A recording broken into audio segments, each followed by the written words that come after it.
Hi, for this short video, I'm going to go over the problem statement assignment and some tips for completing that. So on Moodle, you will see the assignment description here. It is due on Tuesday prior to class. For your topic, you are going to be completing this problem statement. A problem statement is a very concise statement that is going to be a way of demonstrating the severity of the problem to the decision makers in a very short statement. So it's only going to be about a paragraph or about a half a page double spaced on Word or Google Doc for you. It does need to start off with a great kind of catchy sentence, concise explanation of the issue to be addressed. And you also want to make sure that you're focusing on your priority population right from the get-go in that statement, or coming up that second statement that is linked to your priority population. You also need to include the why and why it's a problem and why it should be dealt with. In this statement, you really need data. Statistics are really good, but using that evidence-based information that this chapter really covered in the importance of using evidence-based information for decision makers. They also like to see return on investment or the use of social math and localizing numbers and making it more impactful so they can understand the impact that their dollars are going to have by supporting it. So really, showing them there's a problem there, but that, investing in it can improve the health or reduce the risks for the priority population. So very important to have that supporting data, and you can cite within the statement as well. Then the last sentence is going to set up the need for your program and how interventions can help improve the problem or reduce the risk for your priority population. So I want to go back here and show you that there are a couple examples on Moodle. These are also in your textbook. In the latest edition, it is on page 28, and it is the same examples that you see here. So just to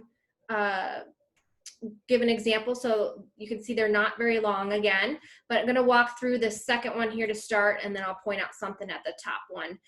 But you're seeing from that get-go, from that first sentence, overweight and obesity are critical health threats facing the state of ABC. So you've got the health topic and the state or the setting here. So even including your setting at the start, and even going into your population. So they've gone into the population of adults here in the second sentence of between 2008 and 2012.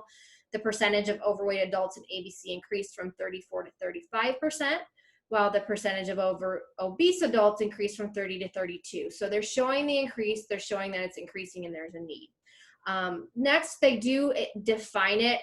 You don't have to define the issue so much if it's something that's really well known. But if you do define it, make sure it's quick and it's one sentence. You don't want the problem statement to be about defining it. You're going to have an opportunity to do that later in your literature review. This is to really just emphasize the problem of it.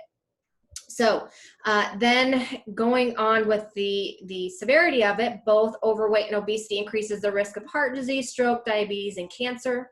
The annual cost, direct and indirect, of these diseases to the state have been estimated at $15 billion. So that's really showing that severity, the link to disease, the costs.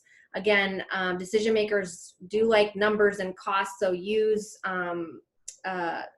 the financial costs or social costs will work as well. And the last sentence is about showing that it's preventable, that a program will work. So in the bottom example here, there's good evidence that shows both the physical and financial costs of overweight and obesity are preventable. So I would even go a little further with that sentence to set up your program. I like the top one here a little bit better. So vaccines are among the most cost-effective clinical preventive services and are a core component of any preventive services package.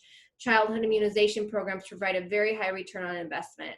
So they're even saying the specific type of program here. So where you may have the type of health promotion program you're going to have could provide a high return on investment or reduce the risk. Since you may not have that return on investment yet, you can at least say that, promote that it's can reduce the risk for the health problem or disease that you are working on. So this should help you with doing this assignment.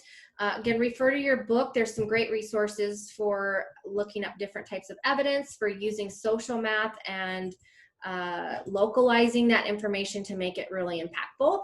And then upload your assignment here on Tuesday by noon. And then if you have any questions, let me know. Thank you. Bye-bye.